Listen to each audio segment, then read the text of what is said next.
औज़ुबिल्लाहिमिनश्शैतानिर्रजीम बिस्मिल्लाहिर्रहमानिर्रहीम।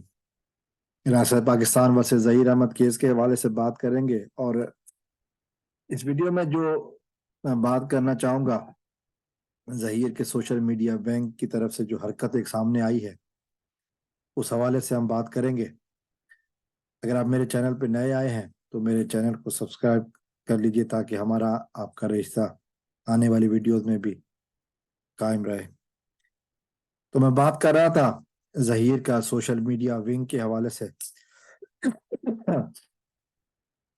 हम जानते हैं कि 6 जनवरी के बाद से जब से बच्ची अपने घर गई है, बच्ची का किसी भी तरीके से कोई डिजिटल कांटेक्ट किसी के साथ नहीं है।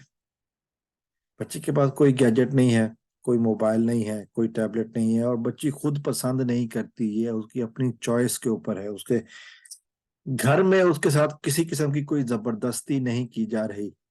अगर कोई जबरदस्ती की गई होती तो चाइल्ड प्रोटेक्शन अमले के साथ होने वाली 13 मुलाकातों में से किसी एक में भी वो सारा कुछ बता देती। यकीनन बच्ची के साथ घर में किसी किस्म की कोई जबरदस्ती नहीं की गई है। ना कभी ऐसा हुआ कि बच्ची ने कोई चीज की फरमाइश की और उसको ना दिया गया। तो ये एक एक हवाले से बात हुई, और इस बात का जाहिर है अगर सुनी सुनाई बात होती तो शायद कुछ लोगों के मन में डाउट क्रिएट किया जा सकता था। लेकिन चाइल्ड प्रोटेक्शन अमले की तरफ से और अदालत के एहलकारों की तरफ से मुसलसल बच्ची के ऊपर को किसी किस्म का कोई दबाव ना होने की रिपोर्ट देना और नॉर्मल जिंदगी की रिपोर्ट देना, ये सबूत है कि बच्ची अपने घर में बहुत खुश है और सारा कुछ उसकी मर्जी के मुताबिक हो रहा है। अभी एक वीडियो सामने आई है, वो वीडियो वो तरीका जो कि हमारे पाकिस्तान में बहुत ज्यादा पॉलिटिकली यूज किया जाता है। वीडियो लीक्स, ऑडियो लीक्स के हवाले से हमारे पाकिस्तान में खासी बातें होती रही हैं पॉलिटिकली। तो ये इस हवाले से एक रिपोर्ट सामने आई कि जुनैरा माहम का बच्ची से कोई राब्ता हुआ है। मैं समझता हूँ कि इससे बढ़कर ईद के से पहले इससे बढ़कर कोई और लतीफा नहीं हो सकता। जुनैरा माहम का बच्ची के साथ राब्ता, ये यकीनन एक हैरानगी की बात नहीं है। मैं अभी भी कह सकता हूँ कि ये बात हैरानगी की बात नहीं है। और वो हैरानगी की बात इसलिए नहीं है कि उसे आदत है झूठ बोलने की, उसे आदत है इस तरह की गलत बयानें करने की, अदाकारा जो ठहरी। और फिर कुरान मजीद में लफ्ज कज़ाबा आया है, कज़ाब आया है, तो इसका मतलब यही है कि झूठ बोलने वाले।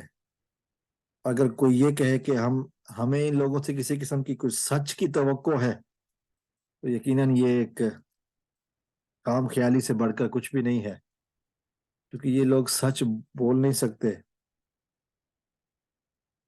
और यूं तो हम जानते हैं कि मरियम नवाज भी बहुत सारी ऑडियो लेके आती हैं और वो कहती हैं कि जी ये सच्ची है, अगर किसी को शक है तो फोरेंसिक करवा ले। और जिनका नाम लेके वो कह रही होती हैं, वो बैठे हंस रहे होते हैं कि अब इनकी बातों को अहमियत दी जाए।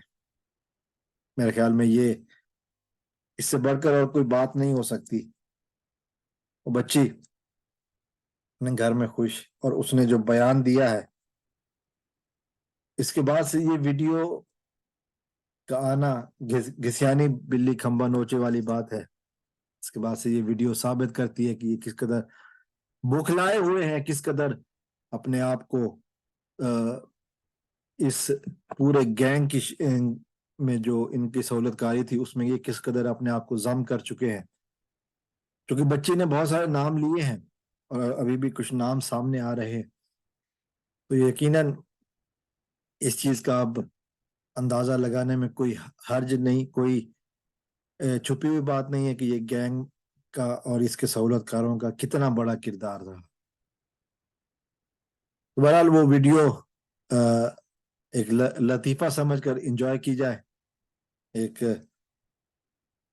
گھسیانی بلی کھمبا والی بات سمجھ کر، یا من فریبی والی بات سمجھ کر انجوائے کیے جائے تو زیادہ بہتر ہوگا، کیونکہ جھوٹ بولنا اس کی عادت ہے، سچ وہ نہیں ہوتا جو یوٹیوب پہ نظر آتا ہے ہمیشہ، بلکہ سچ وہ ہوتا ہے جو قانون کی عدالت سنائی دیتی ہے، دکھائی دیتی ہے۔ 13 ملاقاتوں میں بچی کو اگر کوئی ایسی بات سامنے نہیں آئی جو چائلڈ پروٹیکشن کے عملے کو بتائی گئی ہو، یا عدالت کے اہلکار جب جاتے ہیں تو پھر یہ ڈھونگی، یہ جھوٹ کس کو دھوکہ دینے کے لیے کیا جا رہا ہے، یہ مقصد کیا ہے؟ ڈوبی ہوئی لنکا کو بچانے کی ناکام کوشش، یہی کہہ سکتا ہوں۔